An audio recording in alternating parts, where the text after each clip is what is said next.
So what is data structure? Data structure. So data structure is what? It is defined as a way of storing, organizing, and retrieving the data. So we are doing what?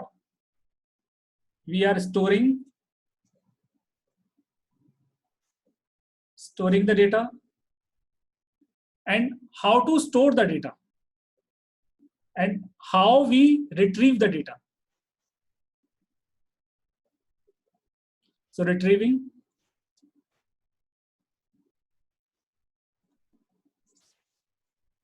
and sorting.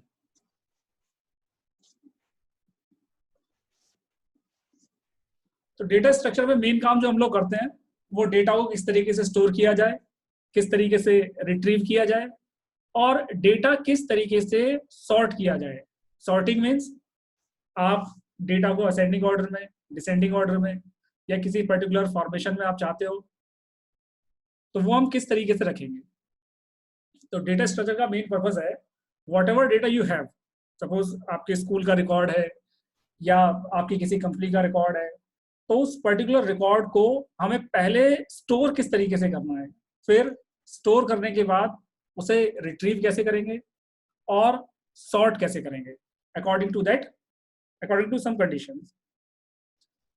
तो ये हमारा data structure हुआ. अब इस तीनों कामों को करने के लिए हमारे पास बहुत सारे तरीके हो सकते हैं.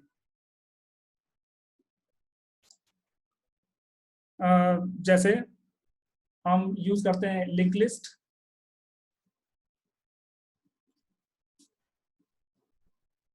Double link list,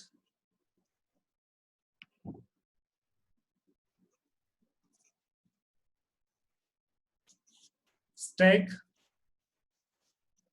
Q, so these are some data structure through which we can manage our data. और बहुत सारे हो सकते हैं, पर हम आज बात करेंगे अपने इस डेटा स्ट्रक्चर स्टैक की. तो स्टैक बेसिकली है क्या? स्टैक एक हमारा लीनियर स्ट्रक्चर है. लीनियर स्ट्रक्चर का मतलब जिसमें आप चीजें एक के बाद एक के बाद एक रखते चले जाओ तो उसे बोलेंगे लीनियर. इस टाइप से अगर आप डेटा अरेंज करते चले जाते हो, so this is called linear data structure. जैसे और अगर आप पाइथन को छोड़ के दूसरी और लैंग्वेजेस देखें तो उसमें हम एरे को बोलते हैं लीनियर डेटा स्ट्रक्चर.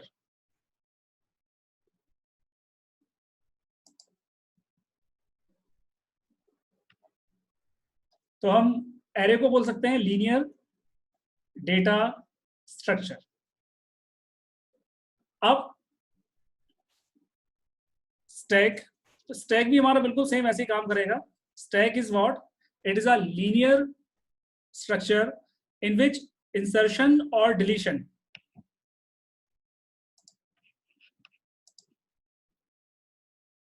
तो हम स्टैक को समझ सकते हैं इस तरीके से. एक हमारा लीनियर डेटा स्ट्रक्चर जिसमें हम डेटा को एक के ऊपर एक रखते हुए चलते हैं, तो वो बन जाएगा हमारा stack. And the main part of stack is what? आप डिलीट या इंसर्ट सिर्फ एक ही एंड से कर सकते हो, ये वाला एंड, दिस, और इसे बोलेंगे हम stack top. So this is called stack top.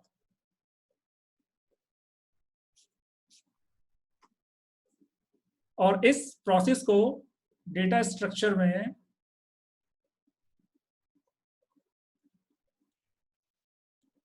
हम बोलते हैं लास्ट इन फर्स्ट आउट. तो हमारा जो स्टैक वर्क करता है लीफो पर. लीफो मीन्स लास्ट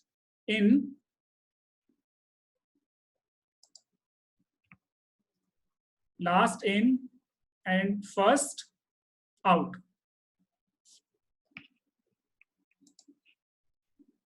यानी जो सबसे बाद में आएगा, लास्ट इन, वो सबसे पहले जाएगा। इस तरीके से हमारा स्टैक वर्क करेगा। अब हम देखते हैं स्टैक में हमारे पास ऑपरेशन क्या क्या होते हैं। पहले स्टैक के कुछ एग्जांपल देख लेते हैं। तो हम अगर स्टैक के आम रियल लाइफ में अपने एग्जांपल देखें जो कि हम अपने बच्चों को समझा सकते हैं, तो वो कुछ एग्जांपल हमारे इस तरीके से हो सकते हैं। सपोज आपने बहुत सारी बुक का एक ढेर लगा दिया। ये हमारे पास बुक हैं, दीज आर द बुक्स। एक के ऊपर एक के ऊपर एक हमने बहुत सारी बुक रख दी। तो हम कह सकते हैं it's a stack of book. या अगर आप बुक की जगह कॉइन ले सकते हो, एक coin, second, third, fourth, fifth, six, seventh and so on. तो ये हमारे कॉइन स्टैक।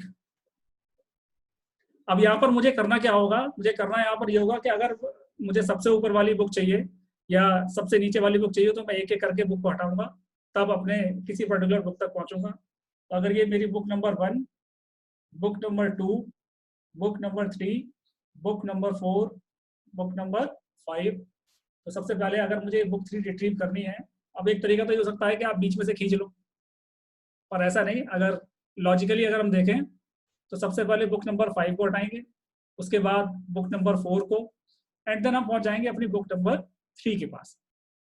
एक और एग्जांपल आप सबसे अच्छा ले सकते हो, वो मेरे हिसाब से हो सकता है कि बैंगल्स वाला एग्जांपल। ये हमारा हाथ, ड्राइंग मेरी थोड़ी अच्छी है तो आप कुछ इस तरीके से समझ सकते हो। ये हमारी फर्स्ट बैंगल, बैंगल 1, तो इसे हम कह सकते हैं बैंगल 1। फिर हमारी ये सेकंड बैंगल, ये बैंगल 2, ये थर्ड बैंगल, फिर bangle 3, and then at last ये हमारे पास बैंगल नंबर 4। तो हम लोगों ने ये नोटिस किया इसमें कि सबसे पहले जो बैंगल इंसर्ट हुई वो बैंगल इंसर्ट हुई हमारी B1। B1 के बाद जो हमारी बैंगल इंसर्ट हुई है वो ये B2, और B2 के बाद जो हमारी बैंगल इंसर्ट हुई है वो ये B3 और फिर B4। तो इसका मतलब एक के बाद एक के बाद एक के बाद एक डेटा हमारा आता गया, और हम उस डेटा को सिक्वेंशली मतलब एक के बाद एक के बाद एक हम रखते चले गए। So this is the process how stack manage the data. अब डेटा को यहाँ पर रखने यानी इंसर्ट करने को, अगर मुझे यहाँ पर डेटा इंसर्ट करना है तो स्टैक की टर्म में हम यूज करते हैं इसे पुश। तो हम यहाँ पर 2 फंक्शन देखेंगे, एक पुश, पुश का मतलब डेटा इंसर्ट करना, data insert in stack. Second pop, pop मतलब डेटा डिलीट करना, data deletion from stack. Third जिसे हम डिस्प्ले कह सकते हैं, traverse, TRAVERSE, traverse means display data in stack. Data display करना स्टैक से। तो ये 3 ऑपरेशन होंगे हमारे, first push, second pop and third traverse.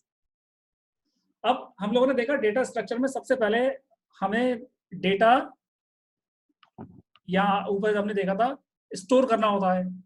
Store करने के बाद उसे हम रिट्रीव करेंगे। रिट्रीव से मतलब या तो इंसर्ट करेंगे या वैल्यू हम फेच करके ले जाएंगे, डिस्प्ले, स्टोर और रिट्रीव। स्टोर करने के लिए सबसे पहले मुझे बनाना होगा एक डेटा टाइप। तो हम यहाँ देखते हैं इंप्लीमेंट कैसे करेंगे इस स्टैक को, और फंक्शन जो हमें यूज करना है वो यूज करना है एक तो पुश, पॉप और ट्रैवर्स। तो अगर हम देखें how to implement stack, how to implement stack. Stack को हम इंप्लीमेंट कैसे करेंगे? In Python programming language. Python में स्टैक को मैनेज करने के लिए हमारे पास सबसे पहले कुछ स्टेप। फर्स्ट, पहला काम जो हमें करना है, creating a stack. Creating a stack. Stack को क्रिएट करेंगे। अभी हम देखेंगे वो किस तरीके से स्टैक क्रिएट करते हैं। सेकंड काम जो हमें करना है वो उसमें वैल्यू पुश करना।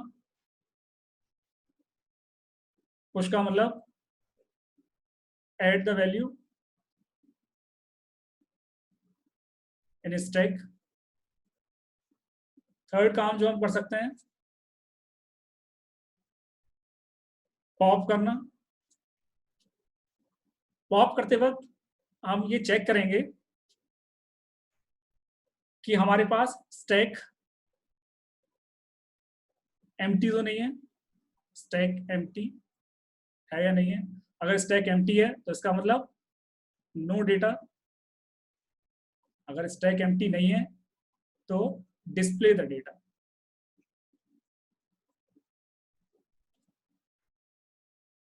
ओ, डिस्प्ले नहीं, pop, delete the data, sorry, delete the data. Fourth, हम देखेंगे ट्रैवर्स।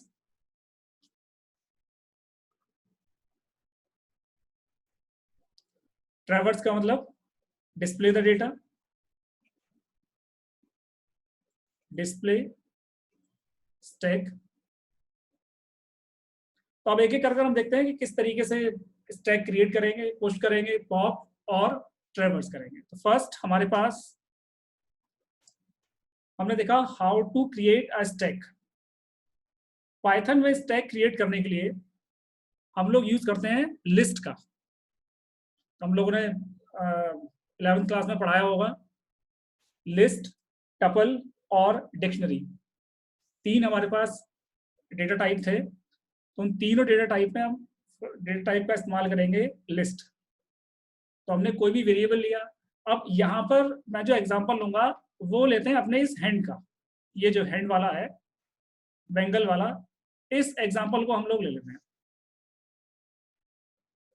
इस एग्जांपल में मैंने क्या किया कि जो डेटा जो हमने लिस्ट बनाई है वो हमने हैंड नाम से, HAND, हैंड। और रिकॉर्ड जो हम इंसर्ट करेंगे उस रिकॉर्ड का नाम रखेंगे B1, बेंगल 1, बेंगल 2, बेंगल 3 एंड बेंगल 4। तो हम ये वाला एग्जांपल ले लेते हैं। अब अगर मुझे सबसे पहले एक एम्प्टी स्टैक बनाना होगा। एम्प्टी स्टैक का मतलब जैसे कि हम C++ या जावा या और दूसरी अदर लैंग्वेजेस में एक क्लास बनाते थे। क्लास में वो नोड बनाया, फिर वो नोड दूसरे का लिंक रखता था। तो पाइथन की सबसे बड़ी खूबसूरती यही है कि इसमें आपको ज़्यादा दिमाग लगाने की जरूरत नहीं है, सीधे बस वैल्यू यूज कीजिए और काम करना। देखते हैं how to create a stack. तो स्टैक कैसे क्रिएट करेंगे, यानी वो प्लेस जहां पर आप अपनी वैल्यू को इंसर्ट करोगे। तो जैसे मैंने बताया, मैं अपने स्टैक का नाम रखूंगा hand, HAND, hand, equal to, this is the symbol through which you can create a stack. तो हमने एक हैंड नाम का सिंपल एम्प्टी लिस्ट क्रिएट कर दी। तो इसके थ्रू हमने क्या किया, वी क्रिएट, बहुत ही सिंपल सा हमने काम किया, we create an empty list, we create an empty list which will work as a stack। तो हम लिस्ट को एज अ स्टैक की तरह इस्तेमाल करेंगे। एक तरीका ये हो सकता है हमारा लिस्ट बनाने का। दूसरा तरीका हमारा हो सकता है hand equal to list function का भी आप लोग इस्तेमाल कर सकते हो, तो whatever easy way you look, जो भी आपको ईजी वे लगे। तो पहला तरीका हमारा ये हो गया और दूसरा तरीका हमारा ये हो सकता है। तो पहला काम हमने कर लिया, क्रिएट अ स्टैक। तो हमने लिस्ट की फॉर्म में एक स्टैक बना लिया हैंड। तो हमने क्या किया, हमने एक स्पेस बना लिया इस तरीके से, या अगर हम कहें तो हमने एक ये अपना सिंपल सा हैंड बना लिया। अब जब हमने अपना हैंड इसमें क्रिएट कर लिया, इसके बाद मुझे इसमें वैल्यू इंसर्ट करनी है। सेकंड टास्क जो मुझे परफॉर्म करना है वो है हमारा पुश। पुश का मतलब how to insert our record. अपने रिकॉर्ड को हम इंसर्ट किस तरीके से करेंगे वो देखते हैं। वैल्यू इंसर्ट करने के लिए हमें क्या चाहिए, हमें एक वेरिएबल लेना पड़ेगा। तो मैंने एक वेरिएबल लिया, हमने एक वेरिएबल लिया बेंगल, BANGLE, बेंगल। और यूजर से कहा इनपुट। पाइथन में हम लोग जानते हैं वैल्यू इनपुट लेने के लिए हम इनपुट वेरिएबल का इनपुट कीवर्ड का यूज करते हैं। इनपुट एंटर योर, या एंटर सिंपल एंटर बेंगल। आप बेंगल एंटर करो। अब ये जो यूजर ने बेंगल एंटर की होगी, यानी जो भी वैल्यू एंटर की है, सपोज ये मेरी फर्स्ट बेंगल यूजर ने एंटर की, ये वाली, और इसका नाम हमने दिया B1। तो यूजर ने सपोज यहाँ पर फर्स्ट हमें वैल्यू दी B1। अब इस B1 वैल्यू को, ये जो हमने हैंड नाम का स्टैक बनाया हुआ है, इस हैंड नाम के स्टैक में हम इंसर्ट किस तरीके से करेंगे वो देखते हैं। तो हमने यूजर से इनपुट ले लिया B1। अब इस B1 नाम की बेंगल को इंसर्ट करने के लिए हमारे पास लिस्ट में एक मेथड होता है, उसे बोलते हैं अपेंड। तो हम यहाँ पर लिखेंगे hand dot append, APPEND, append. और क्या अपेंड कर रहे हैं, बेंगल। जो भी वैल्यू आपने दी है वो सीधे इसमें इंसर्ट हो जाएगी। तो इस तरीके से हमने वैल्यू इंसर्ट कर ली। पहले हमने यूजर से वैल्यू ली बेंगल में, और इस बेंगल को हमने अपने हैंड नाम के स्टैक में इंसर्ट कर दिया। वाइल लूप लगाकर हम और मोर वैल्यू इंसर्ट करेंगे। अभी जब पाइथन पर प्रोग्राम देखेंगे तब हम देखेंगे किस तरीके से बहुत सारी वैल्यू इंसर्ट कर सकते हैं। अभी पहले इस पर समझ लेते हैं। फिर लूप हमारे पास होगा सेकेंड वैल्यू B2। फिर इस तरीके से हमारे पास ये third value B3 and so on. Value हमने इंसर्ट कर ली। वैल्यू इंसर्ट करने के बाद अब हमारे पास ऑप्शन है थर्ड, जिस फंक्शन का नाम हमने दिया pop. Pop how to delete the record. Delete करने के लिए सबसे पहले मुझे चेक करना होगा क्या हमारा स्टैक एम्प्टी तो नहीं है। अगर हमारा स्टैक एम्प्टी है तो हम उस कंडीशन को बोलते हैं स्टैक अंडरफ्लो।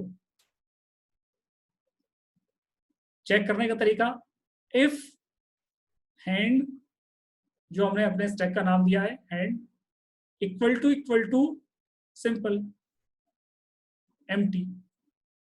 अगर हैंड हमारा सिंपल एम्प्टी है तो हम लिखेंगे print no bangle, no bangles in hand. कोई भी रिकॉर्ड हमारे पास नहीं है। अगर ऐसा नहीं है, स्टैक हमारा एम्प्टी नहीं है, एल्स, तो अब मुझे अपने सबसे ऊपर टॉप वाले रिकॉर्ड को रिमूव करना है। सपोज मेरे पास ये बेंगल 1 थी, बेंगल 2 और बेंगल 3। तो मुझे इस रिकॉर्ड को डिलीट करना है। इसके लिए हमें क्या करना होगा, एल्स, और हम यहाँ पर लिखेंगे प्रिंट रिमूव बेंगल इज, अब लिस्ट से अगर मुझे टॉप से रिकॉर्ड डिलीट करना है तो उसके लिए हम यूज करते हैं पॉप मेथड का। तो हमने यहाँ पर अपने स्टैक का नाम लिखा हैंड डॉट पॉप, और हैंड डॉट पॉप मेथड लिखते ही पॉप मेथड क्या करेगा, हमारी लिस्ट से सबसे टॉप पे जो रिकॉर्ड होगा या सबसे बाद में जो रिकॉर्ड आया होगा उसको डिलीट कर देगा। यानी अगर ये मेरे पास स्टैक है तो ये स्टैक हमारा इस B3 रिकॉर्ड को रिमूव कर देगा। इसके बाद हमने रिकॉर्ड डिलीट कर लिया। रिकॉर्ड डिलीट करने के बाद अब हमारे पास ऑप्शन आता है ट्रैवर्स करने का, यानी अपनी लिस्ट को डिस्प्ले करना है। और डिस्प्ले हम किस तरीके से करेंगे, डिस्प्ले हम करेंगे B3, पहले B3 आए, फिर B2 आए, फिर B1। तो ट्रैवर्स करने के लिए सबसे पहले मुझे अपने स्टैक की लेंथ फाइंड करनी पड़ेगी कि how many elements we have in our stack, number of element in our stack. तो बहुत सिंपल तरीका है, हमने एक वेरिएबल लिया ln equal to we find the length of our stack. तो हमारे स्टैक का नाम है हैंड, हमने यहाँ पर अपने स्टैक की लेंथ फाइंड कर ली। After finding the length of stack हम फॉर लूप चलाएंगे। फॉर, अब लिस्ट में होता क्या है, सपोज ये हमारी लिस्ट है B1, B2, B3 and B4। Index value की बात करें तो 0, 1, 2 एंड 3। अगर हम इसकी लेंथ देखें तो इसकी लेंथ आएगी हमारे पास 4। फॉर लूप शुरू कर रहे हैं, for I in range, for I in range, हमें वैल्यू रीड करनी है इधर की तरफ से, लास्ट से, इधर से, यानी पहले 3, 2, 1, B4, B3, B2, B1। ये कॉन्सेप्ट है हमारे स्टैक का कि आप ऊपर से वैल्यू रीड करते चलते हो लास्ट तक। फॉर I इन रेंज, तो हमें शुरू करना है, यानी जो भी मेरी लेंथ है उसमें से एक कम कर देते हैं, -1, और स्टैक कहां तक ले जाऊं, 3, 2, 1, 0 और -1, क्योंकि स्टैक हमेशा एक कम चलता है। अगर मैंने -1 लिखा तो ये फॉर लूप हमारा सिर्फ 0 तक चलेगा। और मेरी जो लेंथ है ये 4, यानी मुझे 4 से लेके 4 - 1 से लेके 0 तक पहुंचना था। तो 0 तक पहुंचने के लिए हमें लिखना पड़ेगा -1, क्योंकि पाइथन में जो हम फॉर लूप इस्तेमाल करते हैं उसमें वो एक कम चलता है, और यहां तक पहुंचेंगे माइनस कर कर। और सिंपल हम यहाँ लिख देंगे प्रिंट स्टैक, जिस भी नाम से हमने स्टैक बनाया है, stack and the value which we want to display, I and I। ये हमने तरीका देखा। तो इस तरीके से हम अपने स्टैक को क्रिएट करेंगे। सबसे पहला काम हमारा होगा अपने स्टैक को क्रिएट करना, फिर स्टैक को क्रिएट करने के बाद उसमें वैल्यू इंसर्ट करना, push, then we use pop method and then we use traverse method. अब यही सारा काम हम अपना एक बार प्रोग्राम इस चलाकर देख लेते हैं, रन कर। तो ये जो हमने अभी लिखा इसी को सेम अब हम पाइथन पर लिखेंगे।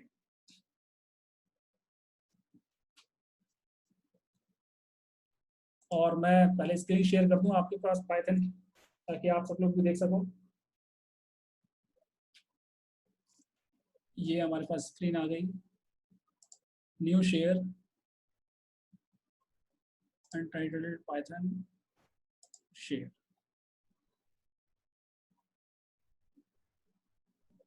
अब आप लोगों के पास पाइथन की स्क्रीन विजिबल होगी, जो कि आप लोग देख पा रहे होंगे। विद इन 2 मिनट मैं आप लोगों को एक प्रोग्राम बनाकर दिखाता हूँ, जैसा जैसा हमने वहाँ अभी डिस्कस किया। तो हम लोगों ने अभी डिस्कस किया वहाँ पर, सबसे पहले हमने जो काम किया वो हमने ये काम किया था, अपने स्टैक को क्रिएट किया। तो स्टैक को हमने क्रिएट किया, हमने अपने स्टैक का नाम लिखा था हैंड, हैंड इक्वल टू, इस तरीके से हमने एम्प्टी स्टैक बनाया। देन उसके बाद हमने यहाँ पर एक वेरिएबल ले लिया ch इक्वल टू y, क्योंकि मैं एक लूप का भी यहाँ पर यूज करूंगा, while loop, while ch equal to y। जब तक आप वैल्यू इंसर्ट करना चाहो या जो भी आप टास्क परफॉर्म करना चाहो वो टास्क आप परफॉर्म कर सको। यहाँ पर हम सिंपल लिखते हैं प्रिंट पुश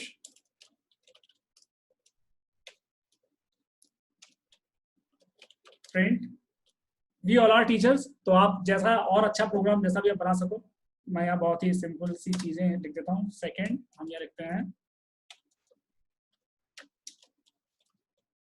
पॉप, फिर प्रिंट। थर्ड काम जो हमें करना है वो करना है डिस्प्ले।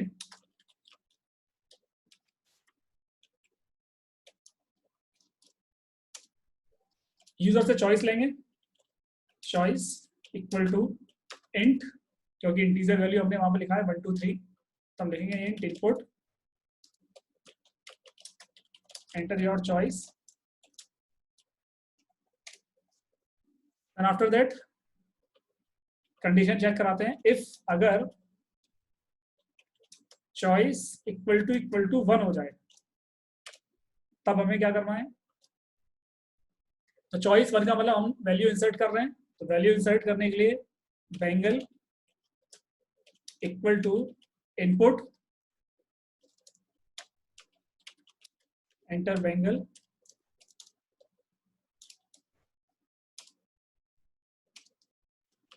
यूजर से वैल्यू लेने के बाद अब इसे मुझे स्टैक के अंदर इंसर्ट करना होगा। तो हमारे स्टैक का नाम हैंड डॉट अपेंड, और इस बेंगल को हमने उस हैंड के अंदर इंसर्ट कर दिया। एल्स इफ दूसरी कंडीशन, अगर चॉइस इक्वल टू हमारे पास 2 हो जाए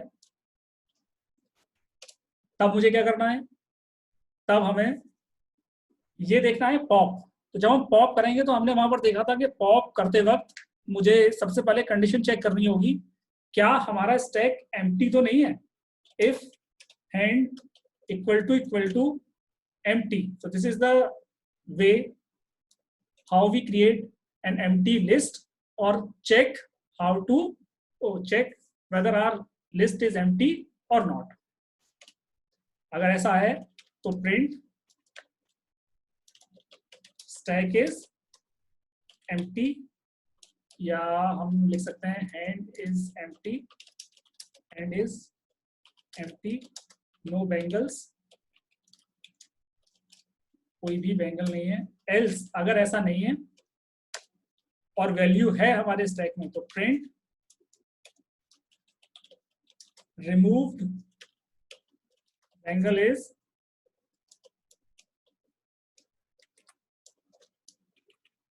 और हैंड रिमूव्ड बेंगल इज, यहाँ पर मैंने सिंगल कोट्स लगा दिया शायद, removed Bengal is hand dot pop. इसे आप यहाँ से हटा सकते हो। हमने देखा था पॉप मेथड के थ्रू हम वैल्यू डिलीट कर सकते हैं, इस एल से बाहर आए। और अब हम नेक्स्ट कंडीशन लिखेंगे एल्स इफ अगर चॉइस इक्वल टू हमारी हो जाए 3, तो चॉइस अगर हमारी 3 हो जाए तो लेंथ इक्वल टू लेंथ, एक वेरिएबल जैसा हमने वहां बनाया था, आप लोगों ने देखा होगा हैंड। तो हमने ये फाइंड कर लिया कि हमारे पास नंबर ऑफ एलिमेंट कितने हैं हमारे स्टैक के अंदर। सिंपल सा हमारा फॉर लूप था, for i in range. This is the way how we create for loop in Python. Range और ln -1 कॉमा -1 और सीधा सिंपल प्रिंट। हमने हैंड को प्रिंट कर लिया था, हैंड ऑफ आई। एल्स अगर ये सब कुछ भी ना हो तो हम लिख देंगे प्रिंट रॉन्ग इनपुट। हम लोगों ने रॉन्ग इनपुट दिया। अगर यूजर 1 2 3 के अलावा कुछ और एंटर करता है तो सीधे रॉन्ग इनपुट।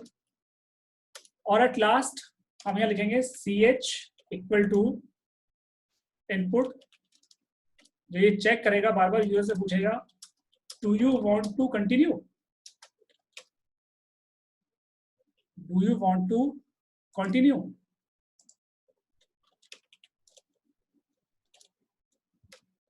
और हम यहाँ पर यूजर से पूछेंगे वेदर यस और वेदर नो। अपने प्रोग्राम को हम सेव करते हैं डेस्कटॉप, फाइल का नाम रख देते हैं टुडे, टुडे लिस्ट, सेव। अब अगर हम इसे चलाकर देखें तो एक एरर है, शायद ये लास्ट में कॉमा गलत लग गया, save unexpected end of file, तो यहाँ पर हमें लगाना था ये। ठीक, प्रोग्राम हमारा सक्सेसफुल रन कर रहा है। तो मैं आपको अपने शेल पर ले आता हूँ, ये वाला। अब आप देखो, हाँ, पुश पॉप एंड डिस्प्ले। सबसे पहले उसने पूछा एंटर योर चॉइस, तो हमने कहा फर्स्ट रिकॉर्ड, हमें वैल्यू इंसर्ट करनी है। उसने कहा एंटर बेंगल, तो हमने वैल्यू इंसर्ट कर दी B1 यानी बेंगल 1। उसने कहा आप कंटिन्यू करना चाहते हो, yes we want to continue, तो हम कंटिन्यू कर लेते हैं। फिर से क्या करना है, वैल्यू इंसर्ट करनी है, एंटर बेंगल, तो हमने कह दिया B2, कंटिन्यू, यस।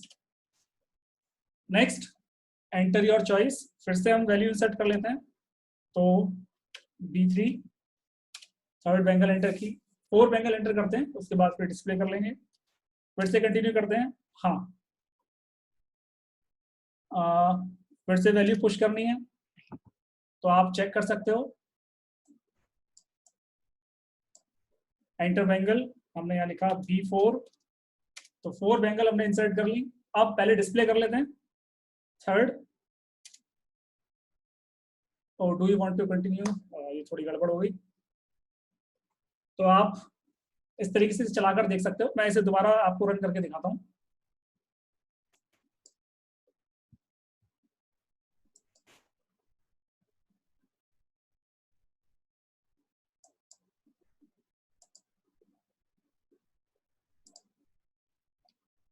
मैंने शायद गलत वैल्यू एंटर कर दी, तो ये आपको मैं अभी दोबारा रन करके दिखाता हूँ। शेयर स्क्रीन, और हमारे पास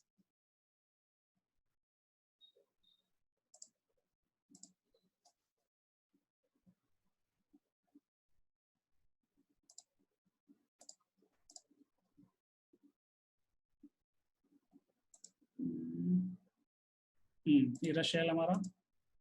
तो मैं सिर्फ 2-3 वैल्यू ले लेता हूँ ताकि आप जल्दी देख लें। अब इसमें फर्स्ट वैल्यू हमने इंसर्ट की Bengal 1, B1, we want to continue, yes. फिर हमने लिखा 1, और फिर हमने वैल्यू इंसर्ट की B2, फिर हमने कहा यस, फिर हमने वैल्यू इंसर्ट कर दी B3। तो 3 बेंगल ले लेते हैं। आप कंटिन्यू करना चाहते हो, यस। अब डिस्प्ले करते हैं, तो हमारे पास 3 बेंगल हैं, B3, B2, B1। अगर हम पॉप करते हैं तो पॉप करेंगे तो देखेंगे सबसे पहले B3 हमारी डिलीट होगी। कंटिन्यू करते हैं, यस। और उसने पूछा चॉइस क्या आप एंटर करोगे, तो चॉइस एंटर करते हैं हम 2। हमने चॉइस एंटर की 2, तो देखो लिखा आ गया रिमूव बेंगल इज B3, यानी सबसे टॉप वाला हमारा बेंगल रिमूव हो गया। अब अगर हम इसे डिस्प्ले करें, कंटिन्यू करना चाहते हो, यस, डिस्प्ले, यस, तो आप देखोगे